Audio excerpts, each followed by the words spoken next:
दोस्तों, किसी के भी मन की बातें जानने के लिए 3 तरीके होते हैं, लेकिन इन तीनों तरीकों को समझना अति आवश्यक है। यदि आप इन तीनों तरीकों को समझ लेते हैं तो आप किसी के भी मन की बातें बड़ी ही आसानी से जान सकते हैं, समझ सकते हैं। तो चलिए इसे एक बुद्ध कहानी के माध्यम से समझते हैं कि किस तरह से आप दूसरों की मन की बातें जान सकते हैं, समझ सकते हैं। बहुत समय पहले की बात है, एक छोटा सा गांव था। उस गांव में 2 भाई रहा करते थे। बड़ा भाई राजेश अंधा था, जिसके कारण वो हमेशा घर पर ही बैठा रहता था, और छोटा भाई श्याम खेती किया करता था। लेकिन खेतों में अधिक जानवर आने से पूरी फसलें नष्ट हो जाती थीं, जिस कारण छोटा भाई श्याम बहुत परेशान हो चुका था। तभी उसे एक तरकीब सूझी। एक दिन उसने सोचा, खेतों में से इन जानवरों को भगाने के लिए क्यों ना मैं अपने बड़े भाई राजेश की मदद लूं। वैसे भी बड़े भैया अंधे हैं, अगर वो खेत में बैठे रहेंगे और जानवरों की आहट आने पर वो उन्हें जोर से चिल्लाकर भगा सकते हैं, जिससे हमारी फसलें बच सकती हैं। इसलिए उन्हें मैं खेत में बिठा देता हूं। ये सब सोच विचार करने के बाद श्याम ने अपने खेत में ही एक छोटी सी झोपड़ी तैयार की और अपने अंधे भाई राजेश को उस खेत में बैठा दिया और उनसे कहा, भैया, यदि कोई जानवर की आहट आपको सुनाई दे तो आप जोर जोर से चिल्लाना। यह सुनकर वह जानवर यहाँ से भाग जाएंगे और हमारी फसलें नष्ट होने से बच जाएगी। बड़ा भाई राजेश अपने छोटे भाई श्याम की बात मान लेता है और वो राजेश उस दिन से खेत में ही रहना शुरू कर देता है। जब भी किसी जानवर की आहट उसे सुनाई देती तो वो तुरंत जोर जोर से चिल्लाना शुरू कर देता, जिससे वह जानवर उसके खेतों से भाग जाते। ऐसा करते करते राजेश को अब कई दिन बीत चुके थे। तभी एक दिन उसके खेत में एक हिरण भागता हुआ आया और वह खेत के बांध को तोड़कर वहां से भाग गया। लेकिन उसी हिरण का पीछा करते हुए एक राजा भी उस खेत में आ पहुंचा। तभी राजा की नजर उस अंधे राजेश भाई पर पड़ती है। राजा उस राजेश से कहता है, देखो, मैं यहाँ पर एक जानवर का पीछा करते हुए आया हूँ, क्या तुमने उस जानवर को यहाँ पर देखा है? इस पर वो राजेश कहता है, हे राजन, मैं तो अंधा हूँ, मैं भला किसी जानवर को कैसे देख सकता हूँ? लेकिन मैं आपको इतना जरूर बता सकता हूँ कि जो जानवर मेरे खेतों से होकर भागा है वह आपके लायक नहीं है। आप उसके पीछे अपना समय यूं ही व्यस्त कर रहे हैं। राजा उस अंधे व्यक्ति की बात सुनकर बड़ा अचरज में पड़ गया। वो ये सोचने लगा कि आखिर यह तो अंधा है, फिर इसे कैसे पता कि जिस हिरण को मैं तलाश रहा हूं वह हिरण मेरे लायक है ही नहीं। ये अंधा व्यक्ति मुझे कैसे बता सकता है?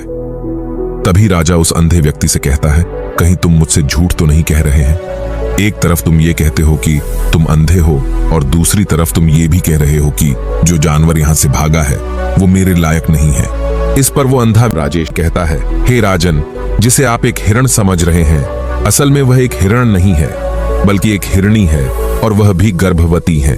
और जहां तक मुझे ज्ञान है, मैंने कभी किसी राजा को किसी गर्भवती हिरणी का शिकार करते हुए नहीं सुना है, और इसी कारण मैं आपसे ये कह रहा हूं कि वो आपके लायक नहीं है। आप उसके पीछे अपना समय व्यर्थ ना करें। ये सुनकर राजा और भी अचरज में पड़ गया। वो ये सोचने लगा कि आखिर ये अंधा आदमी ये कैसे जान सकता है कि वो हिरणी है और गर्भवती है।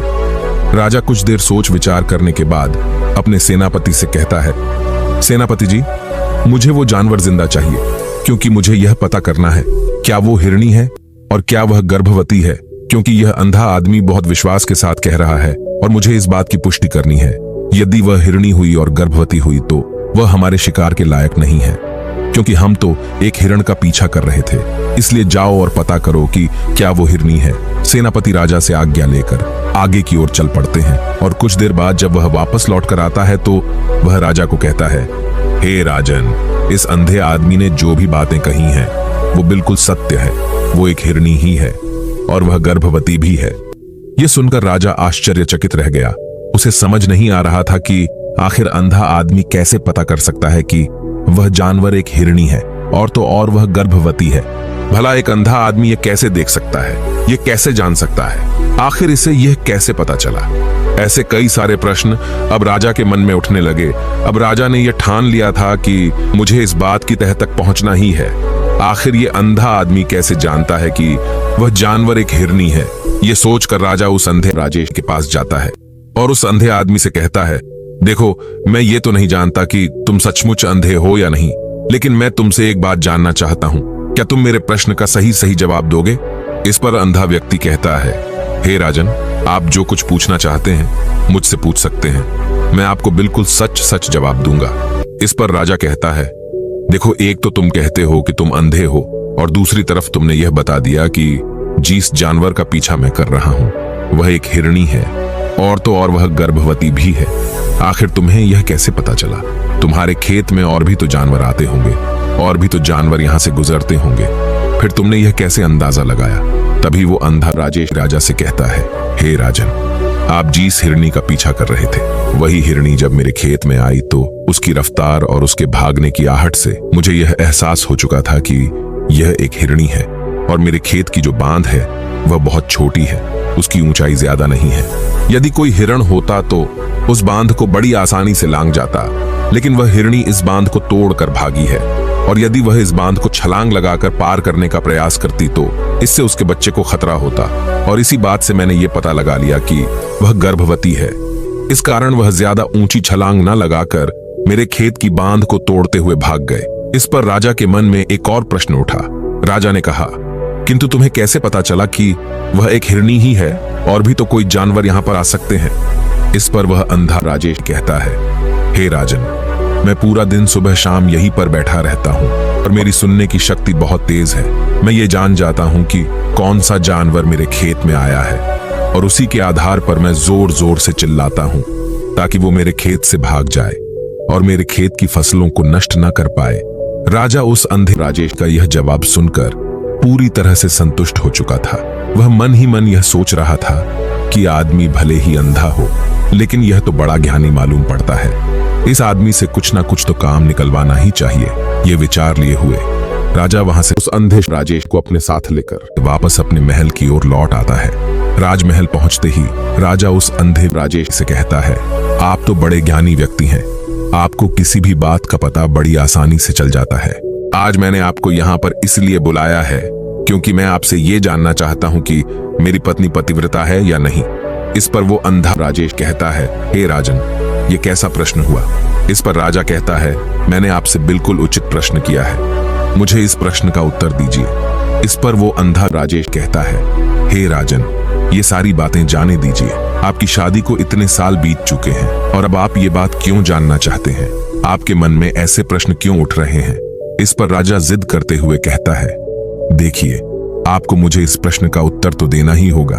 यदि आप मुझे इस प्रश्न का उत्तर नहीं देंगे तो मैं आपको मृत्यु दंड दे दूंगा। राजा के मुख से यह बात सुनकर वह अंधा राजेश कहता है, हे राजन, यदि आप इस प्रश्न का उत्तर चाहते हैं तो उसके लिए आपको मेरा एक काम करना होगा। राजा कहता है, बोलो, मुझे क्या काम करना होगा?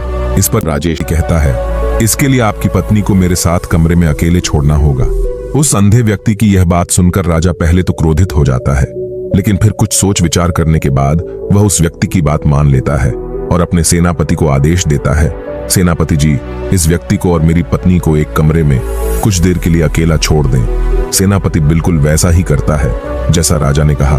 अब राजा की पत्नी और अंधा राजेश एक कमरे में बंद हो चुके होते हैं। तभी वो अंधा राजेश राजा की पत्नी से कहता है, मुझे आपको छूना है। इस बात पर रानी अत्यधिक क्रोधित हो जाती है और उस अंधे आदमी को वो पकड़ पकड़ कर पीटने लगती है, कभी हाथों से तो कभी लातों से तो कभी पटक पटक कर। इस तरह से उन्होंने उस अंधे राजेश की खूब पिटाई की। उसके बाद किसी तरह से वह अंधा राजेश अपनी जान बचाकर वहां से भाग निकलता है और वह राजा के पास पहुंचता है और वह राजा से कहता है, हे राजन, आपकी पत्नी पतिव्रता नहीं है।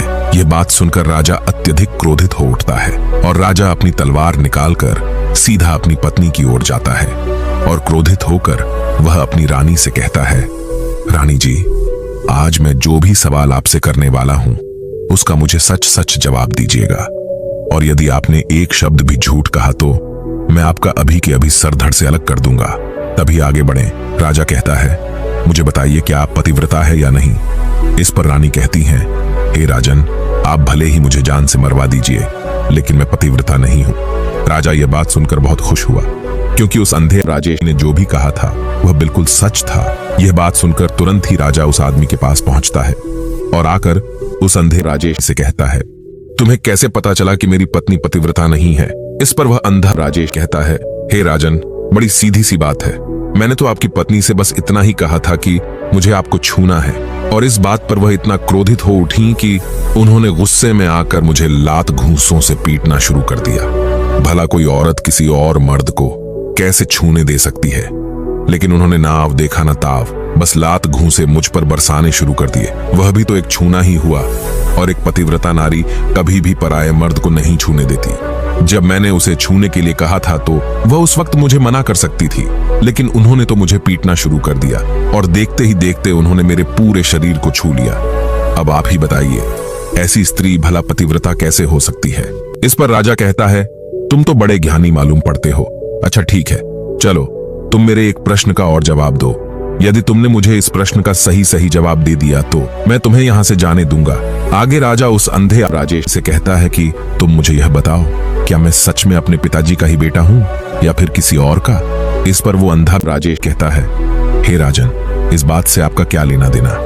आप किसी की भी औलाद हो, आखिर आप हैं तो इस राज्य के राजा, इसलिए इस प्रश्न को जाने दीजिए। लेकिन राजा कहता है, नहीं नहीं, मुझे इस प्रश्न का सही सही जवाब चाहिए, अन्यथा यह प्रश्न मुझे हमेशा परेशान करता रहेगा, इसलिए मैं इसका सही सही जवाब जानना चाहता। यदि तुम इसका सही सही जवाब दे देते हो तो तुम यहाँ से जा सकते हो, मैं तुम्हें नहीं रोकूंगा। इस पर वह अंधा राजेश कहता है, हे राजन, इसके लिए तो मुझे आपके माँ के पास भी जाने की कोई आवश्यकता नहीं है। मैं आपको अभी अभी यह बता सकता हूँ कि आप किसकी औलाद हैं, लेकिन उससे पहले मैं चाहता हूँ कि आप मुझसे एक वादा करें कि आप मुझ पर क्रोध नहीं करेंगे। राजन ने कहा, मैं तुमसे वादा करता हूँ, मैं तुम पर क्रोध नहीं करूंगा।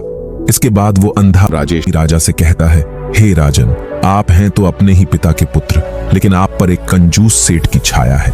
यह सुन राजा बहुत क्रोधित हो उठा और वह तुरंत तलवार निकालकर अपनी माँ के पास जा पहुंचा। वो वहां पर पहुंचने के बाद अपनी माँ से कहता है, माँ, मुझे सच सच बताइए, क्या मैं अपने ही पिता का पुत्र हूं या नहीं? यदि आपने मुझे सही सही नहीं बताया तो मैं यहीं पर ही अपने प्राण त्याग दूंगा। मुझे बताओ, क्या सच है?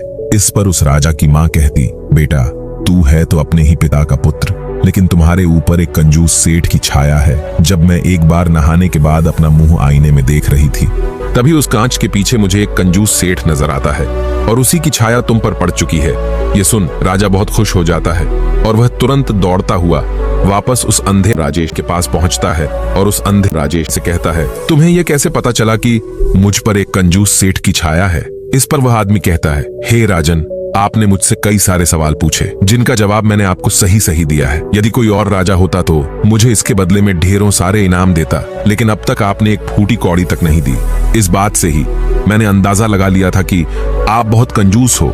ये बात सुनकर राजा जोर जोर से हंसने लगा और कहता है कि आप जो भी मांगेंगे वो मैं आपको अवश्य दूंगा, लेकिन मुझे ये बताओ कि तुम्हें कैसे पता चल जाता है कि कौन सी बात सही है और कौन सी गलत?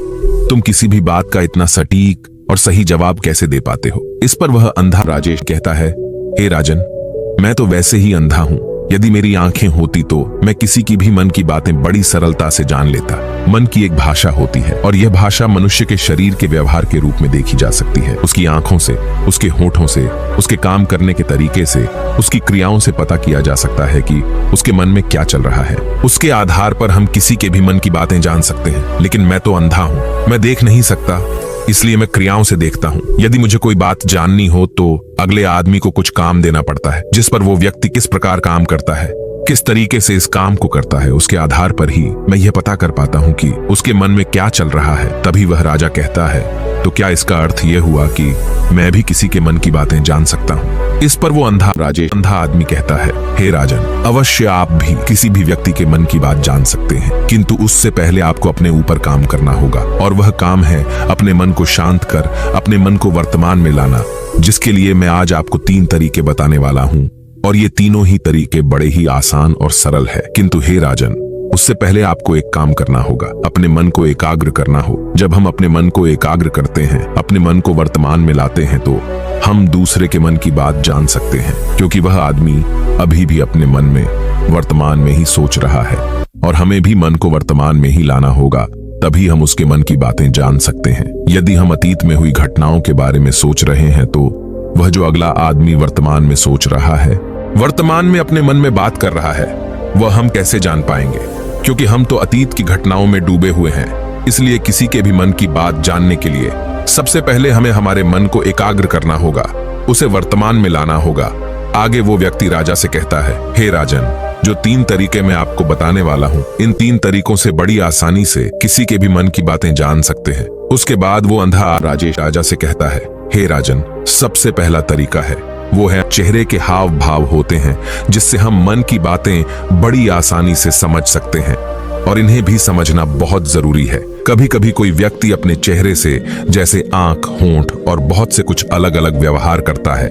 यदि आप किसी व्यक्ति के चेहरे में गौर करेंगे तो आप आसानी से समझ पाएंगे कि वह व्यक्ति निराश है, जब व्यक्ति बहुत उदास है, या फिर वह बहुत खुश है, या फिर उसे कोई बहुत बड़ा दुख है।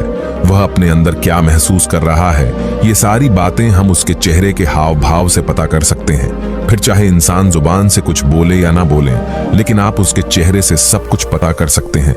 दूसरा तरीका, आंखों पर ध्यान देना। किसी व्यक्ति से बात करते वक्त उसकी आंखों में देखना, उसकी आंखों पर ध्यान देना, जो सबसे ज्यादा जरूरी है, क्योंकि आंखें बोलती नहीं पर बहुत कुछ कह जाती हैं।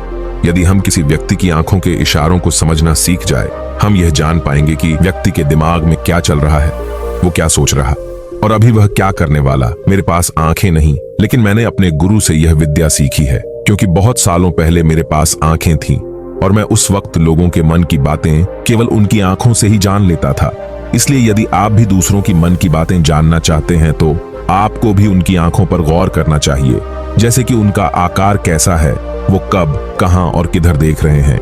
यदि उसकी आंखें यहाँ वहां घूम रही हैं, जब आप उससे बातें कर रहे हैं, तो वहां वह इधर उधर मोड़ रहा है, कभी ऊपर तो कभी नीचे या कभी आसपास, या फिर उसकी आंखें खुश नजर आ रही हैं या फिर आंखें निराश नजर आ रही हैं, जैसे कि चोर होता है। उसकी आंखों में जब हम देखते हैं तो हमें यह पता चलता है कि अगले आदमी ने कोई गलती की है या नहीं।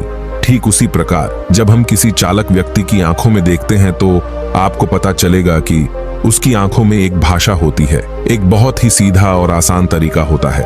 यदि आपको यह पता लगाना है कि सामने वाला व्यक्ति आपसे झूठ कह रहा है या फिर सही, तो आपको उसकी आंखों पर ध्यान देना अति आवश्यक है। यदि आपसे बात करते वक्त वो व्यक्ति अपनी आंखें यहां वहां घुमा रहा है, ऊपर नीचे, इधर उधर, दाएं बाएं, हर जगह देख रहा है, तो इसका अर्थ यह हुआ कि वो उस बात से निकलने का कोई रास्ता ढूंढ रहा है और कोई झूठ बना रहा है। यदि सामने वाला व्यक्ति आपसे कुछ झूठ कहने का प्रयास कर रहा है, तो वह आपसे नजर नहीं मिलाएगा। वो यहां वहां देखेगा, ऊपर नीचे देखेगा, लेकिन वह आपकी आंखों में आंखें डालकर कभी नहीं देखेगा, क्योंकि उसे डर है कि यदि उसने आपकी आंखों में आंखें डालकर देखा तो उसका झूठ पकड़ा जाएगा और लोगों को सच्चाई का पता चल जाएगा। और इसी प्रकार कुछ और भी भाषाएं होती हैं।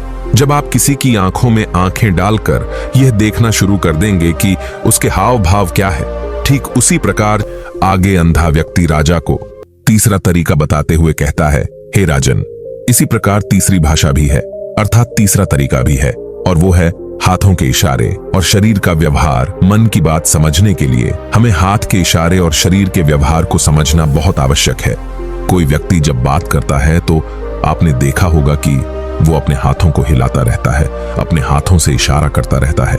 बातों के साथ साथ अपना शरीर का जो व्यवहार है, अर्थात बॉडी लैंग्वेज, उसका भी पूरा उपयोग करता है, जिससे हमें यह पता चल पाता है कि वो व्यक्ति हमारी बातों पर कितना ध्यान दे रहा है और उसके मन में क्या चल रहा है। शरीर के व्यवहार को देखने के लिए उसके हाथ मटकाने, शरीर मटकाने और चेहरे पर बार बार हाथ लगाना, हाथों का एक दूसरे से मसलना, ऐसी बहुत सी क्रियाएं होती हैं। उस पर हमें ध्यान देना अति आवश्यक। मन की बात को समझने के लिए हमें शरीर के व्यवहार को भी समझना पड़ता है। यदि हम इन 3 तरीकों को सही तरीके से ध्यान देकर इन 3 तरीकों को अच्छे से समझ लेते हैं तो हम बहुत जल्दी भी व्यक्ति के मन की बातें बड़ी सरलता और सहजता से जान सकते हैं। इसलिए यदि आपको किसी के मन की बातें जानी है तो आपको उसकी आंखों पर, उसके चेहरे पर, उसके शरीर के हाव भाव को और उसके हाथों को ध्यानपूर्वक देखना और समझना होगा, जिससे आप ये समझ पाएंगे ये आखिरकार उसके मन में क्या चल रहा है और वह क्या सोच रहा है। लेकिन उनसे पहले आपको अपने मन को एकाग्र करना होगा, शांत करना होगा और अपने मन को वर्तमान में लाना होगा। तभी आप उस व्यक्ति की इन सभी क्रियाओं पर ध्यान दे पाएंगे, उन्हें समझ पाएंगे। अन्यथा आप यदि अतीत की घटनाओं में व्यस्त हैं, भविष्य की योजनाओं में व्यस्त हैं, तो आप उस व्यक्ति के हाव भाव पर कभी ध्यान ही नहीं पाएंगे और ना ही आप कभी यह समझ पाएंगे कि आखिर उस व्यक्ति के मन में क्या चल रहा है, वह क्या सोच रहा है।